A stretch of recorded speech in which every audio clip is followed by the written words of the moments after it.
स्वागत है आप लोगों का इस वीडियो में। क्वेश्चन नंबर 14 मैं सॉल्व कर रहा हूँ। अच्छा क्वेश्चन है, कंसेप्चुअल क्वेश्चन है। The friction coefficient between a road and the tyre of A vehicle is 4/3। ठीक है, तो फ्रिक्शन कोफिशिएंट 4/3 दिया हुआ है ना। यहाँ पर मैंने इसे लिखा भी है। अब देखिए, आप जो अक्सर डाटा देखते हो कोफिशिएंट ऑफ फ्रिक्शन से, उससे थोड़ा सा अलग है ये। आप देख सकते हो म्यू यहाँ पर 1 से ज़्यादा है। ठीक है, और आपने जो अक्सर डाटा देखा होगा म्यू 1 से कम रहती है। खैर, उसमें आपको टेंशन लेने की ज़रूरत नहीं है। एससीवी अगर आपने फॉलो किया है, उसके है ना अंदर के चार्ट्स को आपने देखा है, तो उन्होंने वहाँ पे एक है ना टेबल बनाया हुआ है कि म्यू क्या क्या हो सकती है। तो म्यू 1 से भी ज़्यादा होती है ना, इसमें कोई घबराने की बात नहीं है। फिर कहा गया find the maximum incline the road may have so that once hard brakes are applied and the wheel starts skidding the vehicle going down at a speed of 36 kilometre per hour is stopped within 5 metre. मतलब कोई vehicle है, कोई car है, वो 36 kilometre per our से जा रही है, यानी कि 10 मीटर पर सेकेंड है ना, ये कन्वर्जन है। तो वो 5 मीटर जाते जाते रुक जाए, तो ये थीटा की मैक्सिमम वैल्यू क्या हो सकती है ना, कि वो 5 मीटर चल कर ही रुक जाए। आ रही बात समझे।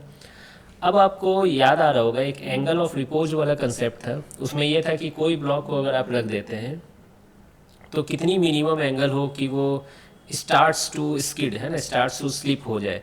तो याद होगा थीटा tan इनवर्स म्यू आता था है ना। तो उस लॉजिक से आप करोगे ये tan इनवर्स 4/3, तो ये कितना आ जाएगा 53 डिग्री ना। हाँ, 53 डिग्री आ जाएगा।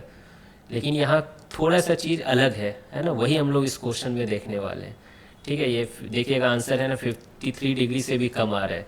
मतलब ऐसे आप सोचोगे कि ये थीटा है ना 53 डिग्री होना चाहिए, लेकिन ऐसा नहीं है। तो अब समझते हैं क्या है सिचुएशन, क्या है। तो एक कार है ना, उस पर ब्रेक लगाया गया, तो एक्सीलरेशन ऑब्वियसली ऊपर के डायरेक्शन में होगा, अपोजिट टू मोशन होगा, तभी तो वो रुकेगी। तो मैं क्या सोच रहा हूँ कि पहले ये एक्सीलरेशन निकाल लेते हैं। कैसे आप निकालोगे एक्सीलरेशन? क्या इक्वेशन ऑफ मोशन लगा लोगे, v² = u² + 2as है ना। v² यानी v की वैल्यू 0 है, u की वैल्यू 10 है, 10 का स्क्वायर यानी 100 प्लस 2, और एक्सीलरेशन को मैं माइनस में लिख रहा हूँ ताकि मैं a को पॉजिटिव ट्रीट कर सकूँ, और s की वैल्यू 5 मीटर है। ठीक है, तो 5 × 10 हो गया, ये इधर चला जाएगा, तो एक्सीलरेशन की वैल्यू आपकी आ रही है 10 मीटर पर सेकेंड स्क्वायर। ठीक है, तो ये एक्सीलरेशन आपको पता चल गया। अब आप देखिए कि एक्सीलरेशन कहाँ से आ रहा होगा, फोर्स से ही तो आ रहा होगा एक्सीलरेशन, और फोर्स इक्वल टू क्या होता है, मास इनटू एक्सीलरेशन होता है। तो देखिए क्या क्या फोर्स लग रहे हैं यहाँ पर। क्या आप एक चीज़ तो श्योर हो कि एक mg sin थीटा नीचे लग रहा होगा, है ना। मास अगर मान लो कार की m है, तो mg sin थीटा लग रही होगी।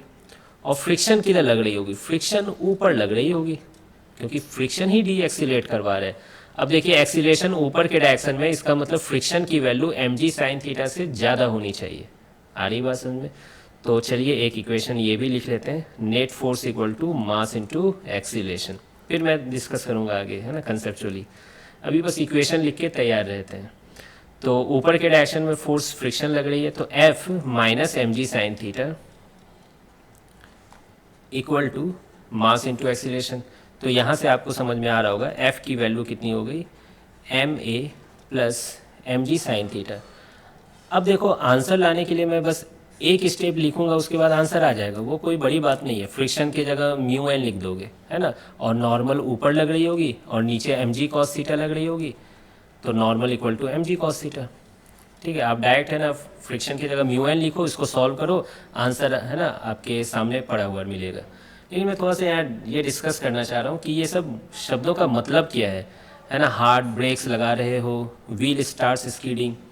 तो देखो एक चीज़ समझो, अगर आप गाड़ी चलाते हो, मतलब कि कोई भी बाइक वाइक भी चलाते हो, वैसे चलाना नहीं चाहिए, या स्कूटी, तो जब आप फ्लाईओवर में देखे होगे है ना, मैं अक्सर देखता हूँ कि जब आप नीचे आ रहे हो तो ऑब्वियसली आप ब्रेक लगाते हो।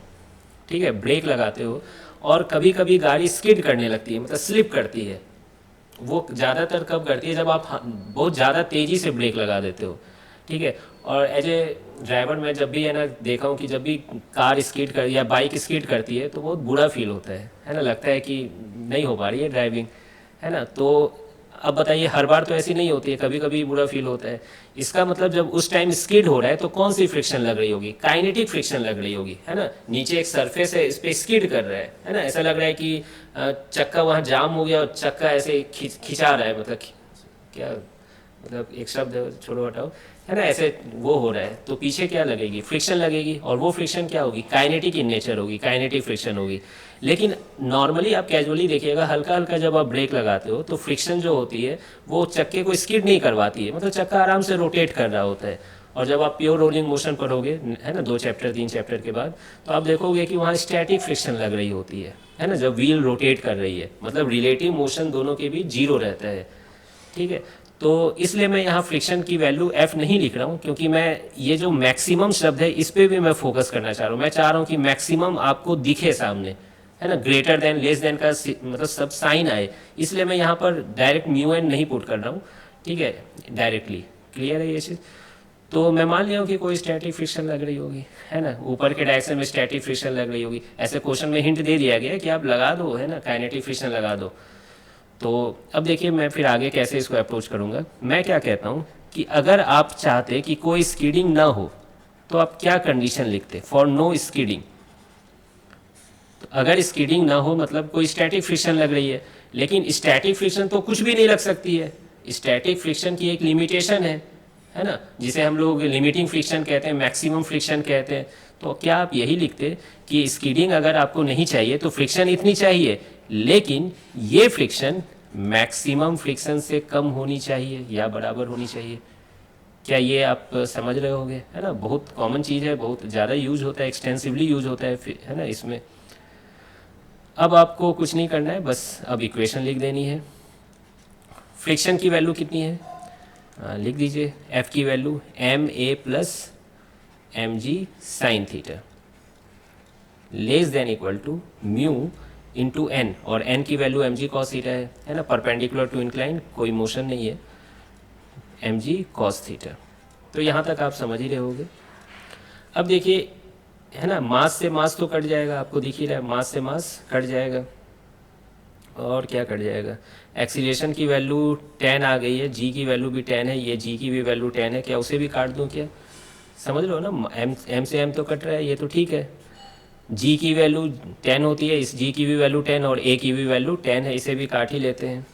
ठीक है, तो यहाँ क्या बचेगा? 1 बचेगा, और ऐसा करते हैं, जी साइन थीटा को उधर भेज देते हैं, है ना, ए और जी को भी मैं काट रहा हूँ। ये 1 less than equal to mu cos theta minus sine theta. ठीक है, अब आप जल्दी से म्यू की वैल्यू लिख दीजिए, है ना। ये ट्रिग्नोमेट्री भी अच्छा खासा यहाँ पे यूज हो रहा है, देखिएगा, 4/3 cos theta minus sine theta. ठीक है, फिर इसको एलसीएम ले लीजिए, यहाँ पर 3 है ना, तो 3 इधर भी आ जाएगा, तो 3 less than equal to 4 cos theta minus 3 sine theta. क्या यहाँ तक तो समझ में आ रही है? अब क्या करिए, चूँकि मुझे है ना एक साइन या कॉस के टर्म्स में लाना है आंसर, तो मैं क्या कर रहा हूँ, 5 से डिवाइड कर दे रहा हूँ। ठीक है, अगर आप मैथ्स पढ़े होंगे तो ये चीज़ आप डायरेक्ट भी लिख सकते हो ना, एक लाइन में भी लिख सकते हो, मैथ्स में ये सिखाया जाता है। तो देखिए 3/5 को तो 3/5 रहने देते हैं, या ऐसा कर दूँ क्या, 3/5 को आप cos 53 डिग्री लिख सकते हो। क्या सही बोल रहा हूँ मैं? cos 53 डिग्री लिख सकते हो। 4/5 को आप क्या लिख सकते हो? cos 37 डिग्री लिख सकते हो, फिर cos थीटा, माइनस 3/5 को क्या लिख सकते हो?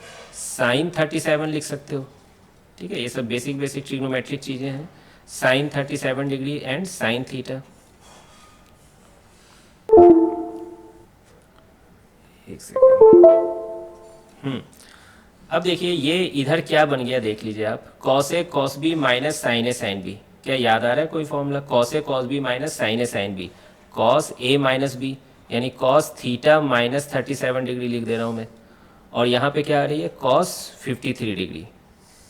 अब देखिए आप जानते हो, है ना, आप जानते हो कि कॉस डिक्रीजिंग फंक्शन है, इसका मतलब एंगल बढ़ती है तो कॉस की वैल्यू कम होती है ना। तो कॉस को कॉस से काट नहीं सकते हैं, लेकिन अगर आप इसके अंदर वाले एंगल को इक्वेट करना चाह रहे हो तो ये साइन को चेंज करना पड़ेगा आपको। ठीक है, ये आपको बेसिक है ना, इनइक्वालिटीज़ में शुरू में ही पढ़ाया जाता है। तो 53 degree greater than equal to theta minus एक सेकेंड, ये क्या हो रहा है?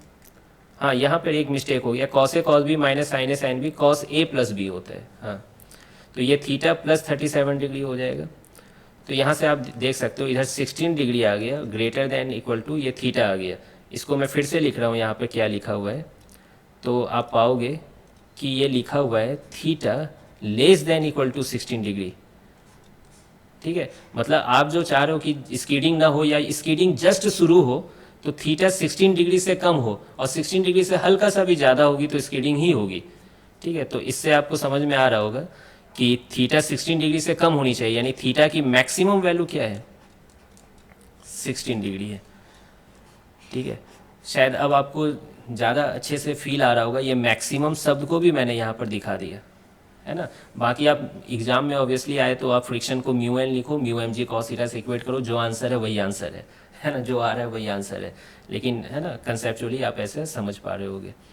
ठीक है, अगले का जो 15-16 ये सब क्वेश्चंस है, इसमें भी देखिएगा मैं यही कंसेप्ट यूज़ करूँगा, है ना, और बहुत अच्छे से जो पूछा जा रहा है मिनिमम मैक्सिमम सब आता रहेगा हमेशा। ठीक है, तो मिलते हैं फिर नेक्स्ट वीडियो में, है ना। सुपरमैन का क्वेश्चन आने वाला है।